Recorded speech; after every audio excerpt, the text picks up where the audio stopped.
بسم اللہ الرحمن الرحیم۔ السلام علیکم۔ میں ہوں آپ کا بھائی عباس حمدانی اور آپ دیکھ رہے ہیں جعفریات ٹی وی۔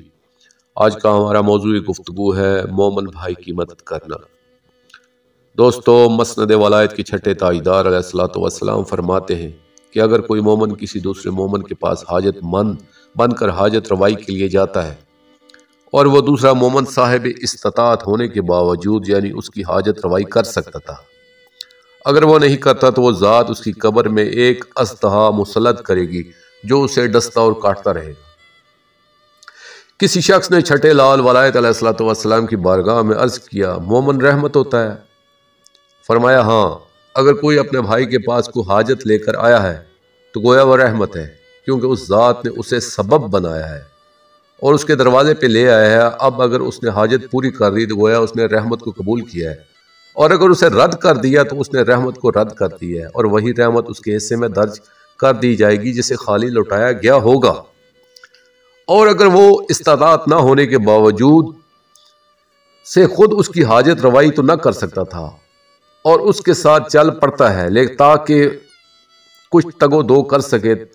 لیکن اس نے اتنی کوشش نہیں کی جتنی اپنے لیے کرتا تھا، یعنی اتنی دلی خیر خواہی نہیں کی، تو اس ذات نے فرمایا کہ اس نے اللہ کے رسول صلی اللہ علیہ وآلہ وسلم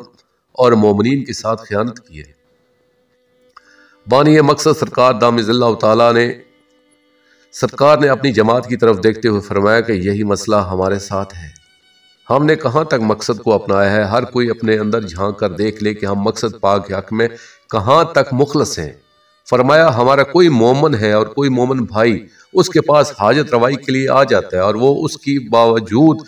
استطاعت کے مدد نہیں کرتا تو اس سے یہ سزا دی جاتی ہے کہ اسے ہمارے دشمن کے کام کرنے پڑتے ہیں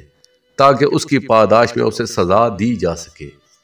فرمایا کہ جس نے غریب مومن بھائی کو اس کی غریبی کی وجہ سے حقیر و ذلیل سمجھا، حقارت کی نظر سے دیکھا اور اسے خفیف اور کم مرتبہ سمجھا، مالی کمی کی وجہ سے، تو وہ ذات اولین و آخرین کی مخلوق کے سامنے اس کی تحقیر کریں گے، اسے ذلیل کریں گے اور اس پہ غضبناک ہوں گے۔ اور جس شخص کے سامنے مومن بھائی کی غیبت کی جائے اور یہ اس کی نصرت کرے، یعنی غیبت کرنے والے کو منہ توڑ جواب دے، اسے جھوٹا ثابت کرے اور ذلیل کرے، تو وہ ذات دنیا و آخرت میں اس کی نصرت و مدد کرے گی، اور جو مومن بھائی کی مدد نہیں کرے گا، اس کی غیبت کو دور نہیں کرے گا، تو وہ ذات پاک اسے اس کے حال پہ چھوڑ دیں گے اور دنیا و آخرت میں ذلیل بھی کریں گے۔ مولا امیر المومنین علیہ السلام کی پاک بارگاہ میں ایک بندے کو اٹھا کر لایا گیا جسے سانپ نے ڈس لیا تھا۔ شہنشاہ معظم علیہ الصلوۃ والسلام نے دریافت فرمایا کہ کیوں ڈسا ہے سانپ نے؟ اس نے عرض کیا، میرے آقا، میں گھر میں سو رہا تھا، یہ چھت سے گرا اور اس نے مجھے ڈس لیا،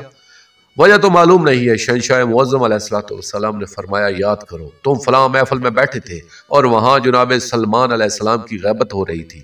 اور تمہیں وہاں کوئی جانی مالی عزتی خطرہ بھی نہیں تھا، لیکن تم چپ کر کے بیٹھے رہے تھے اور اس کی غیبت کو دور نہ کیا تھا، یہ اس کی سزا ہے۔ التماس دعا برائے سلامتی و ظہور حجت خدا اجل اللہ فرج شریف۔ دوستو، آخر میں شکریہ ادا کروں گا محسن اعظم بانی مقصد شہنشاہ جمن والد بزرگوار مرشد کریم سید محمد جعفر الزمان نقوی البخاری سرکار دامِ اللہ تعالیٰ کا یہ مضمون میں نے ان کی کتاب کنز خفی سے پیش کیا، اور آخر میں اپنے پاک شہنشاہ کی بارگاہ میں دعا کریں، الجل یا سلطان المنصور اجر اللہ تعالیٰ فرجک وصال اللہ مخرج وظہورک واجعل من سارک وآلہ رحمت اللہ وبرکاتہ یا رب محمد وآل محمد صلی اللہ محمد وآل محمد واجل فرج آل محمد صلی اللہ علیہ وآلہ وسلم۔